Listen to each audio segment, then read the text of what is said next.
dadka Mareykan joogo oo lacagta u dira dadkooda ayaa hadda ka bacdi waxaa laga rabaa 5% oo canshuura inay bixiyaan lacagtay dirayaan.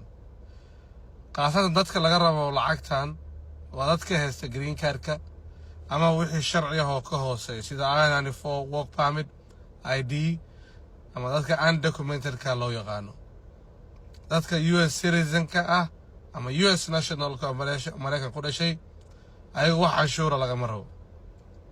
sanadkii Mareykan qiyaastii 90 ilaa 100 bilyan oo dollar ayaa ka baxdo oo dadka familada Mareykan jooga waxay u diraan dadkooda oo jooga Africa, Asia, Latin America, meel walba caalamka joogaan ayay xawaaladaha Western Union bangiyasha meel walba u diraan. marka GOP siyaasiyiina xildhibaano oo aqal Republicana ayaa bill soo qoray aqalka hoose Mareykan ayay keeneen waxayna ku dhaheen hadda ka bacdi dadka green card ka haysto iyo wixii sharci ah oo ka hooseeyo markay lacag dirayaan waa inay 5% canshuura bixiyaan. laakiin waxay dhaheen dadka Mareykanka ku dhashay ama naturalized ka ah oo US citizen ka ah ayaga wax canshuura ma bixinayaan. arrinkan waa arrin aad u weyn. biilkan aqalka hoose ayuu yaalaa hadduu dhaafo aqalka hoose aqalka sare ayuu tagayaa kabacdi hadduu Trump siixana sharci ayuu noqonayaa.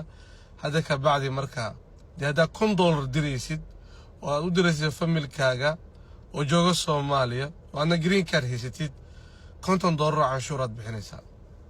waana lacag aad u fara badan oo run ahaantii saameyn ku lahaan doonto qofka diraya dadka loo dirayo. arrinkan Republicaanka ayaan buunbuuninaya sanadooyinka soo dhaafay waxay leeyihiin dadka undocumented ka ah oo sharciga haysan illegal alien ka ah ayaa lacaga badan u diro dadkooda joogo caalamka meel walba intay wadankeena soo galaan lacagta ka shaqaystaan ee u diraan dadkooda. marka si aan ku istaajino waxay leeyihiin waa inay canshuur bixiyaan. canshuurta markay bixiyaan ka bacdina lacagta canshuurta ka soo xarooto borderkeena aan ku dhisanaa si dad dambe aan u soo gelin.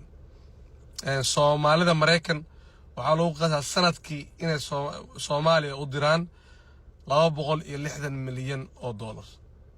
marka dadkaas badan warkooda waxaa waaye dadka citizen ka ah iyo dadkan citizen ka ahayn waa la kala saarayaa.